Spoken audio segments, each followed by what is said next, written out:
जब विवाह होता है आपके तो स्त्री 7 वचन मांगती है पुरुष से, मांगती है। उन 7 वचन में पत्नी एक वचन ये भी तो कहती है कि आज के बाद हमारे अतिरिक्त आप किसी स्त्री को देखेंगे, आपसे बड़ी है तो आप माँ के रूप में देखेंगे, आपके बराबर की है तो आप उसे बहन के रूप में देखेंगे, और आपसे छोटी है तो आप उसे पुत्री के, बेटी के भाव से देखेंगे। यही तो 7 वचन में पत्नी मांगती है अपने पति से कि आप हमारे सिवा, अब हम आपकी अर्धांगिनी हैं, हमारे सिवा आप किसी नारी को स्त्री भाव से ना देखेंगे, माँ बहन और बेटी के भाव से तो आप देखेंगे।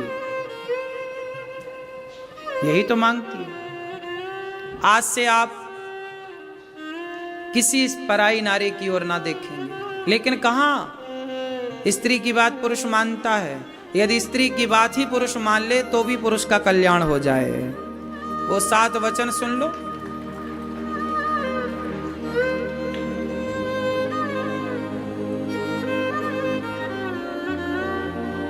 उन 7 वचन में स्त्री ये भी कहती है अपने पति से, क्यों मैया, तुम महिलाओं को अपने अपने 7 वचन याद कर लेना चाहिए।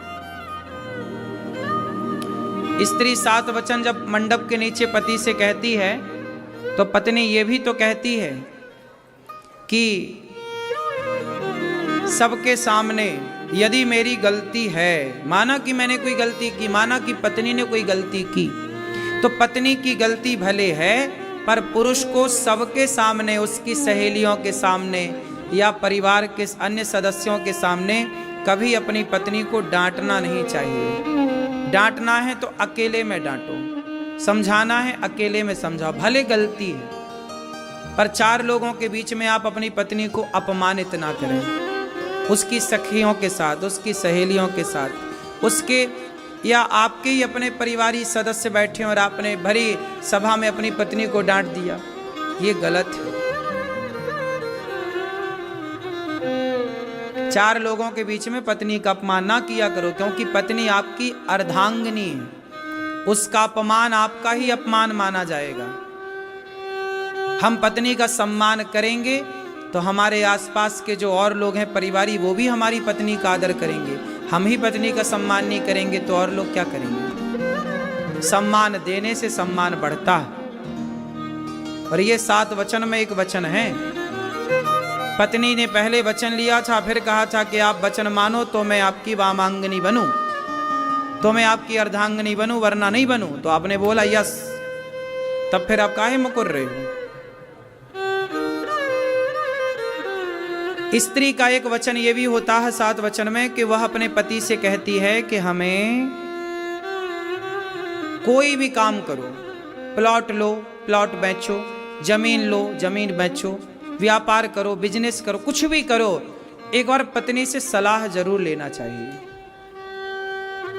क्यों?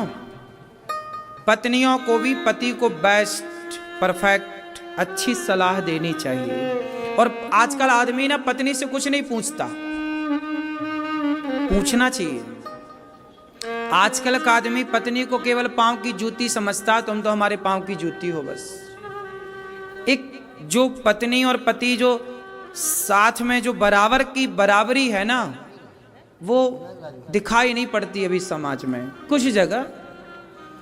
पर पत्नी से पूछना चाहिए। जब भी कोई निर्णय लो तो पति पत्नी बैठो, डिस्कस करो, तुम क्या कहती हो इसमें, और हो सकता है कि और अच्छा विचार मिल जाए पत्नी का। हमारे यहाँ स्त्रियां भी बहुत बुद्धिजीवी होती हैं। स्त्रियों के पास बहुत दिमाग होता है, समझ होती है, विचार होता है, लेकिन पुरुष उसके विचार को बहुत छोटा मानता है कि यार तुम्हारे पास तो बुद्धि ही नहीं है। लेकिन कई बार बुद्धि स्त्री की पुरुष से ज्यादा कामयाब होती है। इसलिए स्त्री बुद्धिमान ना होती तो सारे डिपार्टमेंट भगवान स्त्री को काहे देते? पैसे का पूरा कार्य लक्ष्मी जी को दे रखा, लक्ष्मी माता। खाद्य पदार्थ पूरा अन्नपूर्णा को, अन्नपूर्णा माता। विद्या चाहिए तो सरस्वती माता, शक्ति चाहिए तो दुर्गा माता। आदमी के पास बचा क्या? तभी तो तांडव कर रहा है आदमी। सब स्त्रियों के हाथ में है पूरा पावर। नहीं, विद्या की देवी सरस्वती, धन की देवी लक्ष्मी, शक्ति की देवी दुर्गा, खाने पीने की देवी अन्नपूर्णा, है ना, पानी गंगा के पास, यमुना के पास। तुम्हारे पास बचा क्या? बोलो। सारी नदियां माता हैं, समुद्र देवता है, समुद्र के पास खारा है। जाओ, अब नदियां तो गंगा है, मीठा तो स्त्रियों के पास है।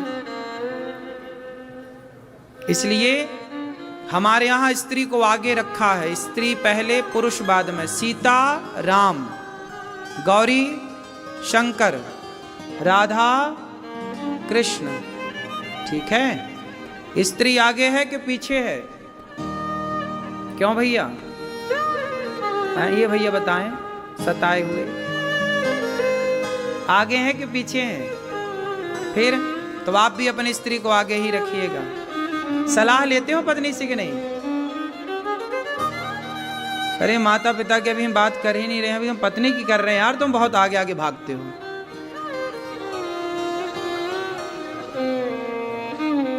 नहीं, माँ बाप की सेवा तो प्रथम है, माँ बाप की तो प्रथम करना है।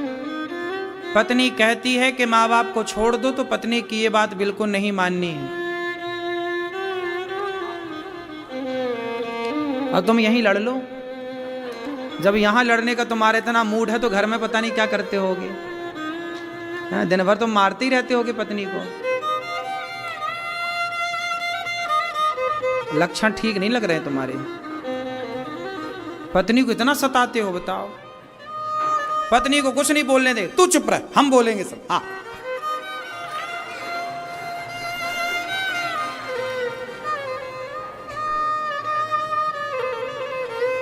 अरे मजाक कर रहे हैं दादाजी, परेशान ना होइए। कथा में ये आनंद है अपना, इसी बहाने ये सब सीखेंगे। पत्नी का सम्मान सारे सज्जन पुरुष को करना चाहिए। पत्नी की इज्जत करना चाहिए, पत्नी का आदर करना चाहिए। और बहू को अर्थात पत्नी को भी। अच्छा सुनो, पत्नी एक वचन ये भी मांगती है कि आप हमारे माता पिता का आदर करेंगे। और जब पुरुष 5 वचन मांगता है स्त्री से, तो पुरुष का एक वचन ये है कि एक पुरुष कहता है अपनी पत्नी से कि सुनो, हम तुमसे तब विवाह करेंगे जब तुम अपने माता पिता की तरह ही हमारे माता पिता का सम्मान करोगी, सेवा करोगी। ये भी पुरुष का एक वचन है। तो हम पत्नी के 7 वचन मानते हैं, तो पत्नी भी हमारे 5 वचन मानती है, जैसे 7-5 वचन कहते हैं। क्यों जी, बात सही है? तो पुरुष का भी तो वचन मानती है, और मानना चाहिए, धर्म है कि हम आपके माँ बाप की सेवा करें, हम पत्नी के माँ बाप का सम्मान करें। तो पत्नी को चाहिए कि वो हमारे माँ बाप का सम्मान करें। पति का एक वचन ये भी है पत्नी को कि हमारी आज्ञा के बिना, हमसे पूछे बिना तुम्हें कहीं जाना नहीं। ये भी एक वचन है पति का। पति बोल रहा है, अब सुनो, तुम्हारी 7 बात हमने मानी, पर हमारी तुम 5 बातें मानो। उन 5 बातों में एक बात यह है कि आप हमारे माँ बाप का खूब सम्मान करेंगे, इज्जत करेंगे। पत्नी स्वीकार करती है कि आपके माता पिता अब हमारे माता पिता हैं।